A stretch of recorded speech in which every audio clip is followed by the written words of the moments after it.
जय श्री राम साथियों, आज हम बात करने वाले हैं मोदी ने सर्वनाश कर दिया देश के माहौल का।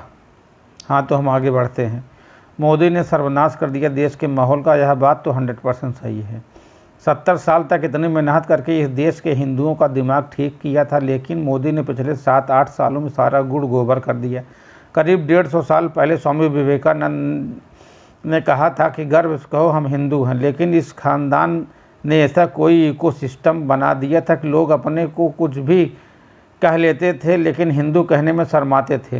अपने रीति रिवाजों से ग्लानि होती थी, अपनी मातृभाषा में बोलने में शर्म आती थी, स्वाभिमान नाम की कोई चीज़ नहीं रह गई थी। लेकिन एक मोदी ने आकर कबाड़ा कर दिया।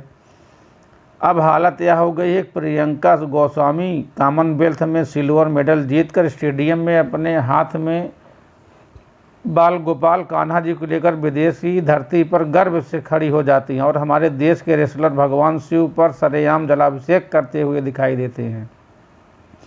पूर्वोत्तर राज्य में मणिपुर की मीराबाई चानू ने मेडल जीतती हैं तो खुद को हनुमान भक्त बताती हैं। दिवाली पूजन की तस्वीरें पोस्ट करती हैं। तो हमने तो देश को यह समझाया था कि भारत कभी एक राष्ट्र रहा ही नहीं। फिर ये राजस्थान की मीराबाई मणिपुर में कैसे पाई जाने लगी, कैसे देश को एक्सप्लेन करेंगे। हम बड़ी भारी समस्या में पड़ गए। और 5 स्टार होटल में बैठकर नीरज चोपड़ा प्रश्न पूछने वाले पत्रकार को खुलेआम कह देता है कि हेलो, मुझे हिंदी नहीं आती क्या? आती है तो हिंदी में बात कर। सत्यानाश कर दिया 70 साल की मेहनत का।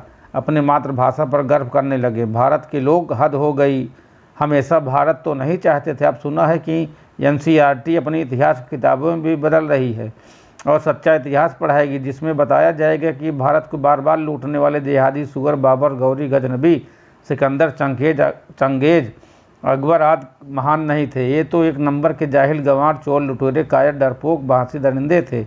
हमारी 70 साल की सारी मेहनत पानी में मिल जाएगी। और अब उपराष्ट्रपति भी मोदी ने ऐसा ही बना दिया कि राज्यपाल के पद पर होने के बावजूद भी बंगाल के पीड़ित हिंदुओं के लिए बीजेपी से ज़्यादा ताकत लगाकर लड़ने के लिए बदनाम था।